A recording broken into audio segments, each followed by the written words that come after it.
Eita, que agora eu quero ver como é que vai ficar essa história, hein?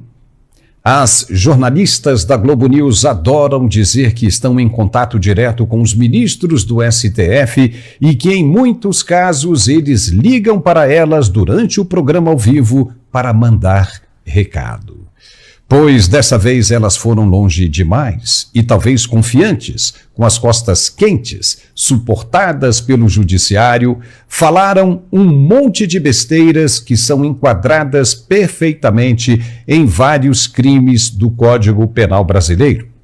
Se os parlamentares quiserem agora, elas terão de provar o que disseram a respeito deles, porque falaram em tom de insinuação que sabem que os parlamentares são corruptos e estão pendentes com a justiça. E mandaram o que parece ser um recado dos ministros do STF. Sim, recado. Qualquer um pode entender assim, já que tudo, como disse o relator, depende apenas de uma interpretação. E como elas ficam em contato direto com os ministros, é fácil de entender assim, já que elas mesmas gostam de dizer isso o tempo todo. Natuza Neri falou com muita propriedade, criticando e mandando recado direto para os parlamentares que pretendem votar a anistia dos condenados pelos atos do dia 8 de janeiro.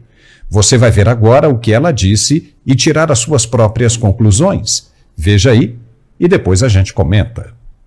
A outra coisa é que eu duvido que o parlamentar do Centrão vai achar uma boa ideia ser julgado pela primeira instância. Eu duvido. Imagina o caso do kit robótica, que na época resvalou no ex-presidente da Câmara, Arthur Lira.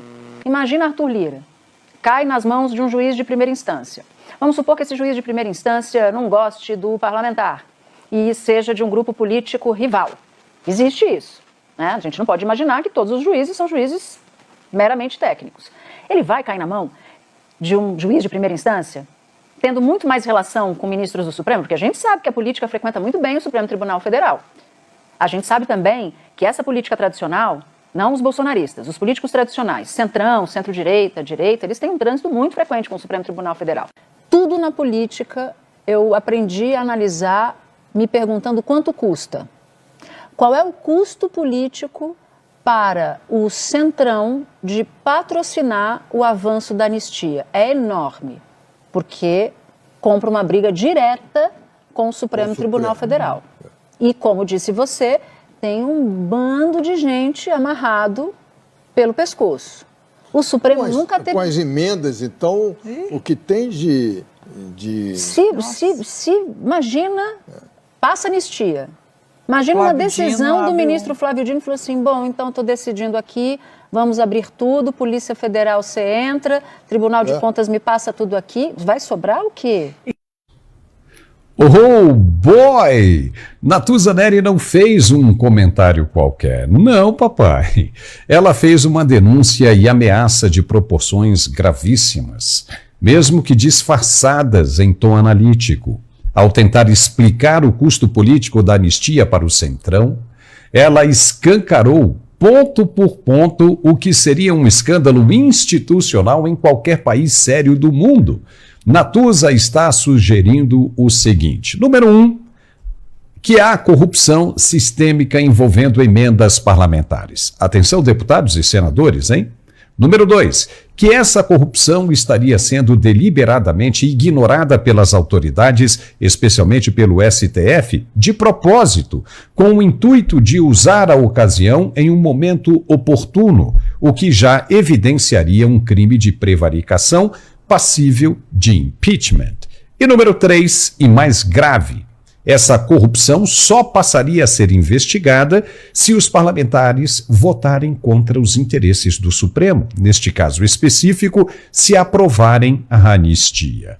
Em outras palavras, segundo a própria jornalista, o recado é claro: ou o Congresso Nacional se curva ou será retaliado.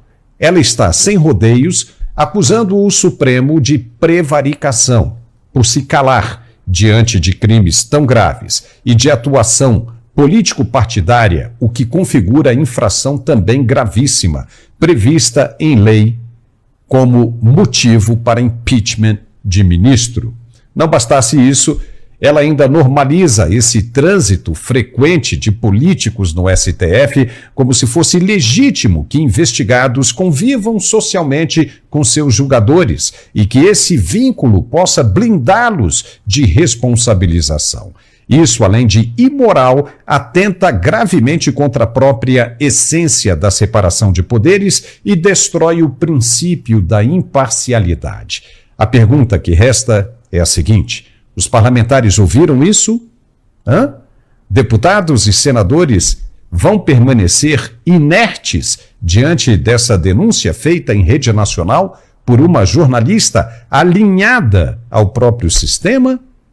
E o Supremo, acusado de seletividade e chantagem institucional, vai se manifestar ou vai continuar fingindo normalidade enquanto sua reputação afunda no pântano que ele mesmo ajudou a cavar?